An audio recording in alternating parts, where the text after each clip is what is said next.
নমস্কার বন্ধুরা, tasty dishes by Ruma চ্যানেলে আপনাদের সকলকে স্বাগত জানাই। আজকে আমি দারুণ টেস্টি একটি রেসিপি আপনাদের সঙ্গে শেয়ার করব। আজকের রেসিপি কাঁঠালের কোপ্তা অর্থাৎ এঁচোড়ের কোপ্তা। তাহলে চলুন শুরু করা যাক। এখানে আমি অর্ধেকটা পরিমাণ অর্থাৎ 400 গ্রামের মতো এঁচোড় রয়েছে। আমি কিন্তু খোসাটা ছাড়িয়ে গোটা অবস্থায় প্রেসারে 2 সিটি দিয়ে নিয়েছিলাম। এবার এঁচোড়টাকে ছাড়িয়ে নেব। এঁচোড়টা ছাড়িয়ে নিয়ে ভালো করে চটকে মেখে নিতে হবে।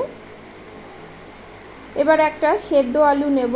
সেদ্ধ আলুটা আমি একটি গ্রেটারের সাহায্যে গ্রেট করে দেব, এতে আলুটা কিন্তু খুব স্মুথ থাকবে। আলুটা আবার গ্রেট হয়ে গেছে। এঁচোড় এবং আলুটা ভালো করে এবার মেখে নেব। এই সময় এঁচোড় কিন্তু বেশ নরম হয়, তাই এঁচোড়ের বিভিন্ন ধরনের রেসিপি কিন্তু খুব ভালো হয়। এবার বেশ কিছু মশলা যোগ করব। দিয়ে দেব স্বাদ অনুসারে নুন, ঝালটা আপনারা আপনাদের টেস্ট অনুসারে দেবেন। দিয়ে দেব জিরে গুঁড়ো আর দেব ধনে গুঁড়ো। কালারের জন্য দিয়ে দেব হলুদ। এখানে মশলার পরিমাণটা আপনারা কতটা রান্না করছেন সেই হিসাবে যোগ করবেন। মশলাটা দিয়ে আমি আবারও ভালো করে মেখে নেব। এবার এতে আমি 1.5 চামচের মতো ময়দা যোগ করব। ছোটো চামচের 1/2 চামচ দিয়ে দেব আদা রসুন বাটা আর 1 চামচ পেঁয়াজ বাটা। আপনারা চাইলে এটা কিন্তু সম্পূর্ণ নিরামিষও করতে পারেন, সেক্ষেত্রে রসুন এবং পেঁয়াজ বাটাটা স্কিপ করতে পারেন। এবার ভালো করে মেখে নিয়ে হাতের তালুতে অল্প তেল মাখিয়ে নেব, নিয়ে কোপ্তা আকারে গড়ে নেব। আপনারা আপনাদের পছন্দ অনুসারে শেপ দিয়ে নেবেন। রান্নাটি করার জন্য কড়া বসিয়ে দেব। দিয়ে দেব সর্ষের তেল। সর্ষের তেলেই রান্নাটি কিন্তু ভালো হয়, তেলের পরিমাণটা একটু বেশি দেব। এবার কোপ্তাগুলো আমি ভেজে নেব। গ্যাসের ফ্লেমটা কিন্তু মিডিয়াম টু লোতে দিয়ে ধীরে ধীরে কোপ্তাগুলো ভাজবো, তাহলে ভেতর পর্যন্ত ভাজাটা কিন্তু খুব ভালোভাবে হবে। দুপিটি কিন্তু বেশ ভালো করে ভেজে নিতে হবে।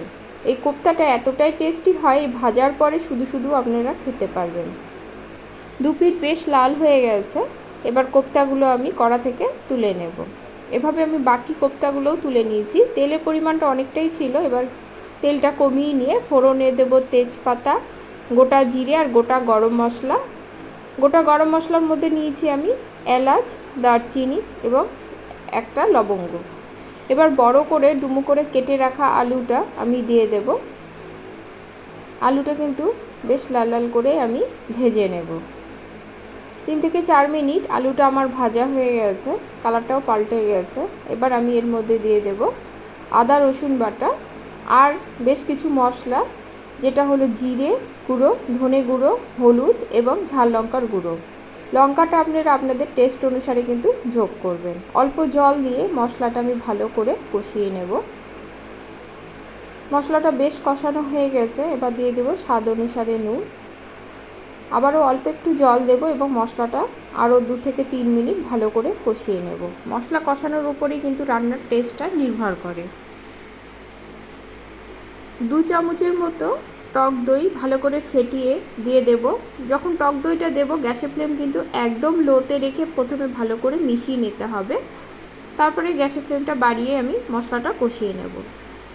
যখন বেশ তেল ছেড়ে আসবে তখন আমি এতে জল যোগ করব। ঝোলটা আপনারা কতটা রাখতে চান সেই হিসাবে জলের পরিমাণটা কম বেশি করে নেবেন। ঢাকা দিয়ে 5 মিনিট রেখে দেব। আলুটা কিন্তু আমার অনেকটাই সেদ্ধ হয়ে যাবে এতে। এবার ভেজে রাখা কোপ্তাগুলো দিয়ে দেব।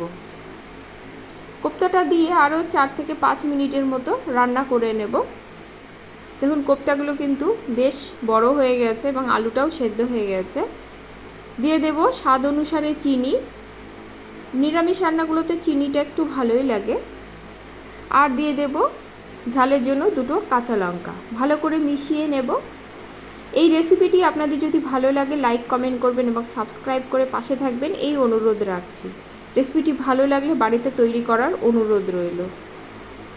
আমার কোপ্তা কারিটা কিন্তু প্রায় হয়ে এসেছে। এবার 1 চামচের মতো ঘি দিয়ে দেব। আপনারা চাইলে গরম মশলার গুঁড়োও দিতে পারেন। ভালো করে মিশিয়ে নিলেই রেডি এঁচোড়ের কোপ্তা কারি। ধন্যবাদ।